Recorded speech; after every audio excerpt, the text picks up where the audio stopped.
Hey everyone, my name is Tegan and welcome back to TandeWrites, where today we are celebrating the book birthday of There Will Be Other Summers, my third book which is released today, a handful of days before summer officially ends.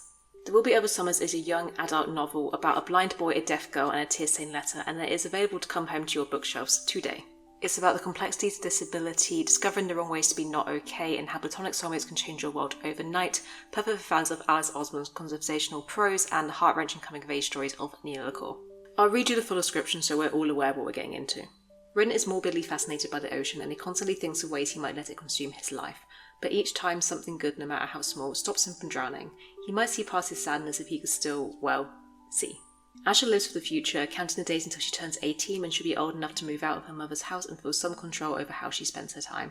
She tries to see the good in everyone, probably for the best since she blocks out what they say about her. Not by choice, but she does it.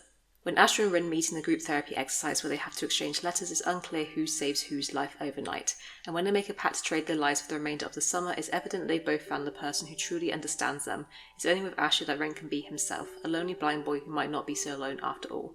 And it's only with Rin that Asha stops feeling so self-conscious about her deafness that she can forget to count down the days and start living them. They spend their summer trading letters in the brightest days of their life, but when Asha finds a tear-stained letter from a serious writer, it becomes clear that she'll have to choose between whom she cares more about saving.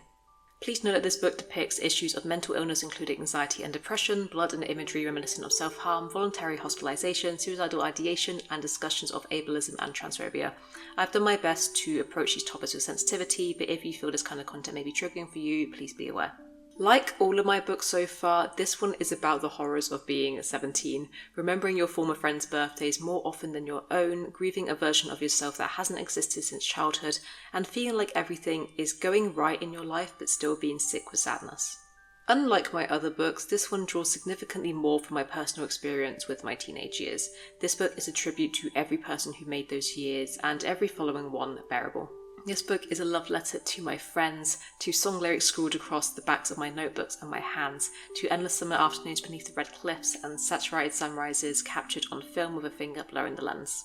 It's a love letter to the version of myself who clung to these characters for comfort for so many years, and most of all, this book is a love letter to the moments that became a supercut of my own Eternal Blue Summer.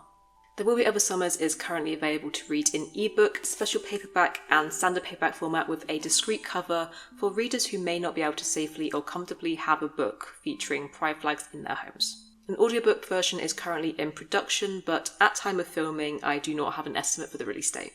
This book has been such a labour of love over the past 10 years of my life, and I'm so glad the story is making its way into the world and the hands of readers. A link to add it on Goodreads is available in the description below, and so will a link to as many bookstores I can find that will stock the book online. Also available to request from your local libraries. Thank you so much for watching this video and joining me on this journey to publication, and I hope to see you soon. Bye!